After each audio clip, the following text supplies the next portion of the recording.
আসসালামু আলাইকুম সবাইকে। আশা করি সবাই ভালো আছেন। তো যেখানে আলোচনা থাকবে সেখানে সমালোচনা হবে। তো একটা যে জিনিসের আপনি যখন একটা জিনিস পারচেজ করবেন বা কোনো একটা জিনিস ব্যবহার করবেন, তো সব জিনিসেরই একটা ভালো বা খারাপ দিক উভয়টাই থাকে। তো ভালো দিকটা যেমন আপনাকে মেনে নিতে হবে, তো একইভাবে হচ্ছে আপনার খারাপ দিকটাও হচ্ছে আপনাকে মেনেই চলতে হবে বা জীবনকে মেনে নিতে হবে।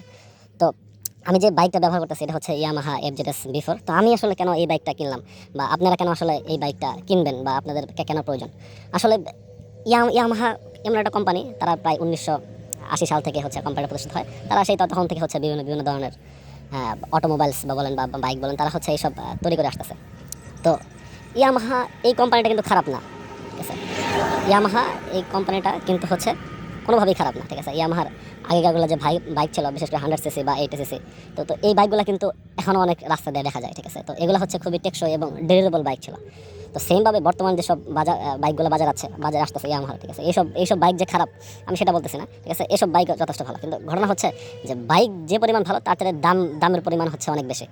তখন এখানে হয়তো অনেকে বলবেন যে ভাই ট্যাক্স আছে। হ্যাঁ, বুঝলাম, ট্যাক্স তো সব কোম্পানি দেয়, ঠিক আছে? ট্যাক্স তো সব কোম্পানি দিয়ে বাইক তারা হচ্ছে ইম্পোর্ট করে। তারপরেও যে ইয়ামাহার বাইকের তুলনায় সে এটা যে মানের বাইক বা কি বলে এটাকে, ঠিক আছে? বা এটাকে হচ্ছে যতটা ভালো মনে করি তার সাথে হচ্ছে দামের পরিমাণটা কিন্তু বেশি। কিন্তু ইয়ামাহা কখনোই কিন্তু খারাপ বাইক না। ইয়ামাহার ইঞ্জিন যথেষ্ট ভালো। ইয়ামাহার ইঞ্জিন হচ্ছে যথেষ্ট ডিউরেবল এবং টেকসই। তো আমি আসলে এই বাইকটা যে কারণে নিয়েছি সেটা হচ্ছে আমার পার্সোনাল মতামত যে ভাই জীবনে গতি কিন্তু সব না, ঠিক আছে? যে আপনি হচ্ছে খুব গতিতে বাইক চালাচ্ছেন, ঠিক আছে, তার মানে যে আপনি হচ্ছে অনেক কিছু অনেক ভালোভাবে বাইক চালাতে পারেন, ঠিক আছে? বা হচ্ছে বাইক না সেই ভাব নিলেন।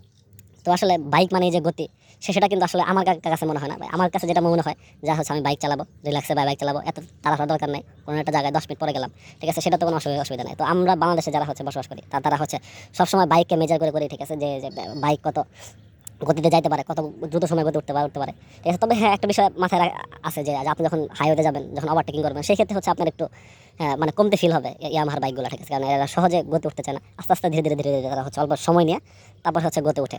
তো আপনি যদি মনে করেন না আমার ওভারটেকিংয়ের খুব বেশি প্রয়োজন নাই, তাহলে আমি বলবো যে আপনার জন্য এফজেড সিরিজের বা ইয়ামাহার বাইকগুলো আপনার জন্য ভালো হবে। কিন্তু আপনি যদি মনে করেন না আমার এইসব ওভারটেকিংয়ে আমি ধীরে সুস্থে করতে পারবো না, আমি হচ্ছে খুব দ্রুত ওভারটেকিং করবো, আমি খুব দ্রুত বাইক চালাবো, তাহলে ভাই আপনার জন্য হচ্ছে অন্য কোম্পানির বাইকগুলো হচ্ছে বেস্ট হবে আর কি।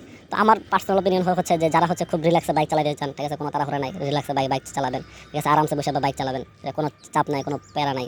তো তো যাদের কাছে এরকম মনে হয় তারাই হচ্ছে এই বাইকটা কিনতে পারেন। আমি ব্যক্তিগত মনে করি যে তাদের জন্য এই বাইক সুইটেবল হবে। আরেকটা বিষয় হচ্ছে যে ইয়ামাহা সবসময় কোনো না কোনো যদি ল্যাকিংস দেয়, ঠিক আছে? এই দেখেন 3 লাখের বাইক, তারা অনেক কিছু ফিচার আশা করা যেতেই পারে, কিন্তু ইয়ামাহা কিন্তু সেটা করে না, কিছু না কিছু সেই ল্যাকিংস দিয়ে দেয়। তো যারা আপনারা বাইক কিনবেন এই বিষয়গুলো হচ্ছে মাথায় রাখবেন, ঠিক আছে? ভালো থাকবেন।